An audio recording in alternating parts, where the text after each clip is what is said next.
Welcome back for part 10 of Kirsty's Minecraft tutorial videos. I thought I'd quickly show you how to make some soup, because I'm not 100% sure myself, I've never really made it. So you need your mushrooms, you need to make some bowls. Let's just make sure I've got plenty of wood. So I think a bowl, since I've only got 5 red mushrooms, I'm only going to be able to make 5 bits of soup. I think, you get 4 bowls from one, that's good. So I'll just have to make 8 bowls. So I think you put bowl, and then you put mushrooms and mushrooms, mushroom soup. And it doesn't stack, as with all food. But there you go, mushroom stew. So now I can start eating on this and get my health back up. It heals quite a lot. That's quite good actually. Oh, and you get the bowl back afterwards. That's nice. So I'll put this in here.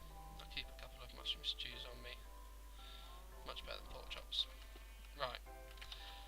Now let's get busy. Let's quickly make a... Have I got any flint left? No. Right, there's a cheeky way to get flint, because obviously you get flint from mining gravel. So once you've got some gravel, you can place the gravel, mine the gravel, place the gravel, mine the gravel, and repeat. Oh, there you go, bit of flint. So that's a cheeky way of getting flint. So you might experience that bug if you're holding down a key, like I was running backwards when I opened this chest, and you keep running backwards. It's a bit creepy. Even then, once you let go of the button, the only way to stop it is to tap the button again. So I just tapped S and I stopped running backwards. So iron, flint. There we go. Flint and steel. Now I can set fire to things. While this is cool, it's also very dangerous. If you accidentally set fire to your lovely wooden house, it will all burn down. So don't play with these, they're dangerous. Or you can also quite easily start huge forest fires if you set fire to a tree that's close enough to another tree, and it's dangerous, so be careful. I can show you that now. You just right click, and then shit catches fire. And then fire spreads to flammable material. Set that grass on fire by those things. It's all a bit. Yep. It shouldn't spread on just dirt grass. It should only spread up trees. It's having trouble. Oh, there it goes. It's starting to kick off now. But yeah, that tree will soon be gone. So I'm going to build a portal to the Nether. Once I've placed it, it's going to be quite hard for me to move it again. So I am just going to place it near spawn, because this is where my compass points, so it would be nice to be able to get back here. Actually, I'm going to build at the top of my tower. Why not? What have I got on me? Yeah, I've got a bit of materials. So, when you build a portal in the real world, it creates one in the Nether, and they're linked. But if I was to build another portal nearby to the one, I'm not making much sense. If I build 2 portals that are quite close to each other in the real world, they link to the same portal in the Nether, because down in the Nether, I think 1 square is equivalent to 16. So so if you walk for a minute in the Nether, it's as if you've walked for 16 minutes in the real world. The burning trees going on nicely. So you have to be quite far apart up here to not just link to the same place down there. I think probably like 16 chunks away or something stupid. But do I want to build my portal up here? The issue I have with portals, because I'm an OCD, is the portal is only, well, it's 2. How am I going to do this? I'm having issues. I haven't thought this through. The portal is 2 wide, so because it's an even number, it looks weird in odd side numbered rooms kind of thing. Like this is 5 by 5. But everything in Minecraft just fits so much easier when it's odd rather than even. Fuck it, I'm just going to go build it on the sand down here, and then I'll just build an awesome room around it when I've got the time. So, it would help if I had my obsidian. Let's go get the obsidian. Where did I lose it? There it is. So I've got the obsidian, got the flint and steel. Let's go build a portal to the Nether for a laugh. It's going to end in death and destruction. Right, let's just build it. Let's build it here, right in front of spawn. Clear some sand out of the way. Right.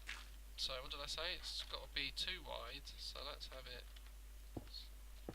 So that's going to be where the portal is. Then it's got to have walls. I usually manage to cock this up, so I'm going to try not to. Well, I won't be able to cock it up if I build that. There we go. So it has to be at least that big where the dirt is.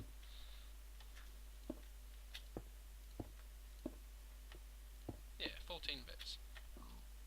So now this is my gateway to hell. All I need to do is light it.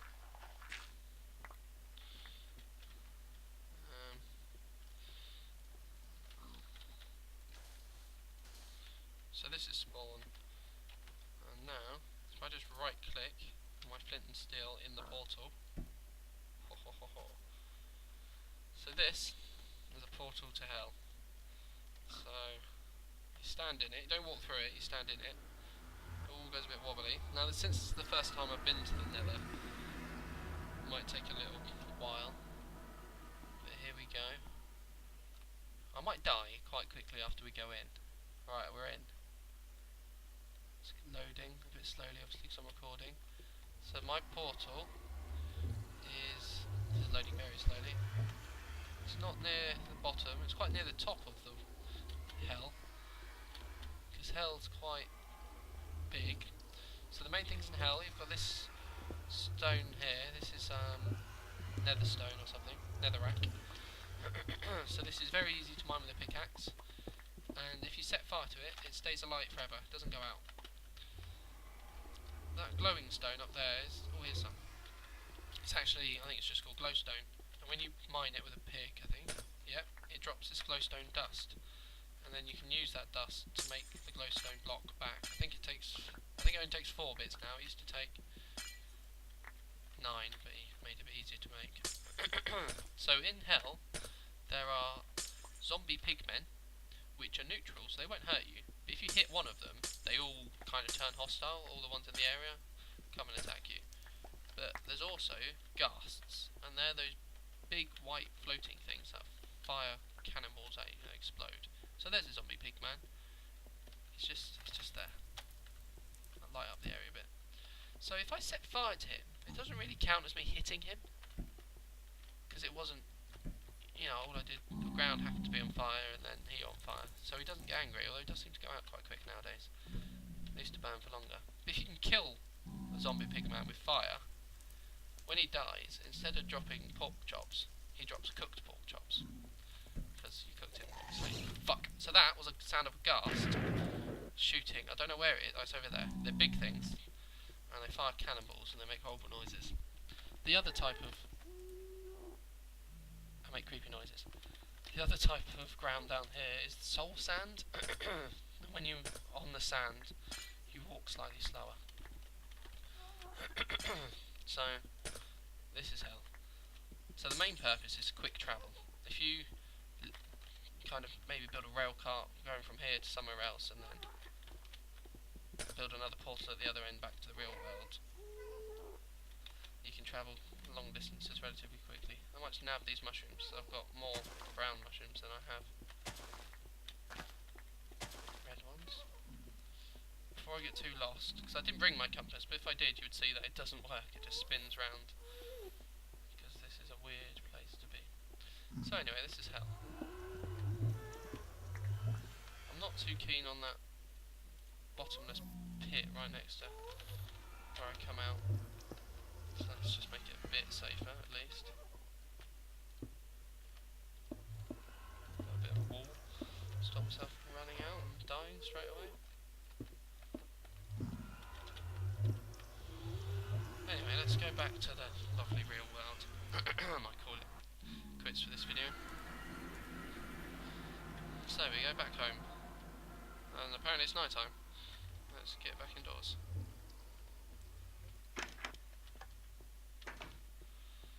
So yeah, thanks for watching, see you later.